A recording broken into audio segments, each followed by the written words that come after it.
Hey guys, welcome back to the BuzWeaver channel. And in our top stories today from the New York Post, CIA and foreign intelligence agencies illegally targeted 26 Trump associates before 2016 Russian collusion claims report.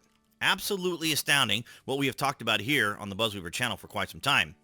The U.S. intelligence community asked foreign spy agencies to surveil 26 associates of Donald Trump in the run-up to the 2016 election, which triggered the allegations that the former president's campaign had been colluding with Russia, according to a report.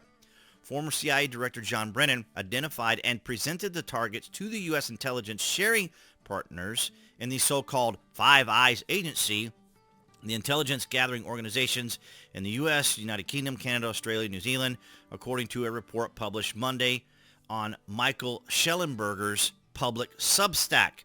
The report by independent journalists Shellenberger, Matt Taibbi, and Alex Gutentag has been confirmed by the Post. So, confirmation and outlines. But here's what's fascinating about this. We're going to go over here to Michael's actual tweet. And you can see down here, he says, last year, John Durham and special prosecutors of the Department of Justice concluded the Federal Bureau of Investigation should never have opened its investigation of alleged collusion by then presidential candidate Donald J. Trump and Russia in late July of 2016. Now, multiple credible sources tell Public and Racket that the United States intelligence community, including the Central Intelligence Agency, illegally mobilized foreign intelligence agencies to target Trump advisors long before the summer of 2016. Now, if you guys want to look these up, you can look up Michael Shellenberger and then use the title FBI started spying on Trump. Use those because, of course, I no longer put links in my YouTube descriptions because YouTube has a big hissy fit over it. Not necessarily because of its political context, but because people now, of course, are struggling to earn AdSense revenue, and so they're posting links to other sites or clickbait and that sort of thing. So it's not necessarily politically related. But here's what's fascinating to me. This conversation I have so many times with people when it comes to Russian collusion. The first thing they immediately say to me is, Hillary never said Russian collusion. The Democrats never said Russian collusion, but they did. Here's what's amazing. Now, I found this from The Hill, of all places, being on the left that it is. Now, also, I wanted to show you guys, too, that I have an extensive list of links to that specific topic, Russian collusion and Hillary Clinton. Why?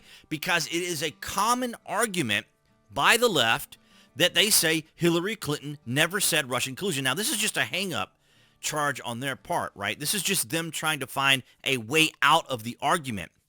But she did say Russian collusion, and if you look for her subpoena, nothing can be found. If you look for her quotes on collusion, none here can be found. And then on another one, as I just showed you earlier, all the links I had, this one goes back to a GoDaddy web link that isn't there. So then I finally found it on the Washington Post, and you can see it here. I'm going to refresh it. But here's the actual article, and I've got it marked collusion here. So you can see from the Washington Post, Hillary Clinton just accused Trump associates of collusion with Russia. And then, of course, I have Russian collusion highlighted here because you can see. So, as is often the case with Clinton, she seemed to want to not quite say what she was actually saying. She talked about Trump's ties to Russia, this, that, and the other. But that is a significant claim and a bolder one than most Democrats have made thus far about collusion. So there's another one with collusion. Then you have this one with collusion. Is there any doubt in your mind there was collusion with the Russians by Trump associates? This is a direct question to Hillary Clinton. Russian collusion, right? I think the evidence is very compelling that somebody, okay, so we already know that it was all nonsense anyway, but I just wanted to show you the number of times where Russian collusion was mentioned specifically to Clinton or by her team or by Democrats. Clinton gave herself some plausible deniability with the rest of her answer, but all of it points clearly to one direction, collusion. And yet they continue to this day to deny that this all happened. But as we just read from Michael Shellenberger's report here, or his outline, that John Durham and special prosecutors for the Department of Justice concluded that the Federal Bureau of Investigation should never have opened its investigation of alleged collusion by then presidential candidate Donald J. Trump on Russia in late 2016. Now, multiple credible sources tell Public Racket that the United States intelligence community, including the Central Intelligence Agency, illegally mobilized foreign intelligence agencies to target Trump's advisors long before the summer of 2016. It's absolutely extraordinary. This is very similar to the censorship of Hunter Biden's laptop. It was funny because the Washington Post had, right here, the New York Post, the other day was trying to defend something in regards to a quote or something. And it was funny because they themselves, the New York Post, were the ones who were censored on Twitter for posting the Hunter Biden report. I mean, everything was scrubbed. And as you can see, like I said, when I try to look up her subpoena information, scrubbed. When I try to look up her Russian collusion quotes, scrubbed. Another one looking up a Russian collusion quote, scrubbed. I had to go over here behind a paywall from the Washington Post to find it. And even when I looked it up on the archive, it wasn't there. I had to reintroduce the link in the archive today to be able to show you guys the actual quotes from her and the questions concerning Russian collusion. It's extraordinary what you have to go through to demonstrate what the left does. But when it comes to the accusations against Trump, it's completely unfiltered. I mean, any kind of accusation, even the most egregious, even the most absurd, even the most tabloid nonsense goes straight to the front of the line across all of mainstream media and across social media. But when you're looking up stuff on Clinton, you have to deep dive. And even when I kept all these links, some of these links are dead. They're like, there's nothing there.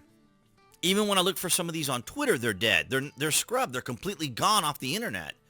And so, like I said, I had to re-link this one back to the archive so that I could show you guys and then go through, and this is where I selected all the terms relating to collusion right here, starting here and then going through it. It's absolutely extraordinary that this is actually happening. Now, of course, this is on the New York Post. I didn't see it in other mainstream medias, and a few of them, but here we are in coming up to the 2024 election.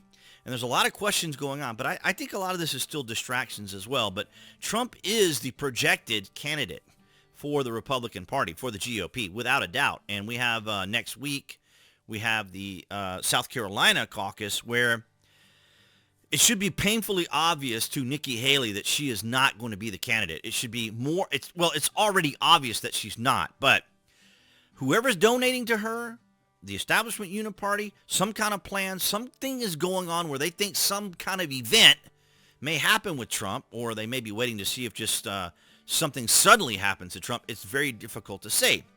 But here we have the tangible information. And of course, they waited for so long, right? Because the media gets their knee-jerk reaction at that moment. And then whatever is incorrect about it or needs to be edited or changed, they just do that later. They want the initial reaction. They want the initial knee-jerk reaction because, of course, they want that to be planted in the seed of people's minds, because people don't often have the time, the effort, or the energy to look into the actual articles or to verify to know what is actually accurate or not. But it's absolutely extraordinary, and I wanted to share this specifically with you guys because these are the things that we talk about here on the channel, and I feel like we've been vindicated with a lot of this stuff, particularly in arguments with individuals just across social media when I'm engaging with them. And so you can see what I go through to try to find the correct information. But nonetheless, guys, I want to thank all of you for your continued support across New Tech. That's BitChute, that's Rumble, that's Odyssey. You guys have been amazing. Thank you for all you guys there, for the comments on there as well. And, of course, everyone here on YouTube for your guys' continued support. The likes and the shares and the comments are very important, and they do help. They let the algorithm know that, obviously conservative conversation or commentary is welcome on YouTube, despite the fact that you have to compete with the mainstream media. But nonetheless, guys, appearing there on the screen, that would be the channel icon. You guys can click on that to subscribe, as well as to select notification. That way you'll know when there's content here on the channel, and I'll see all you guys in the next video.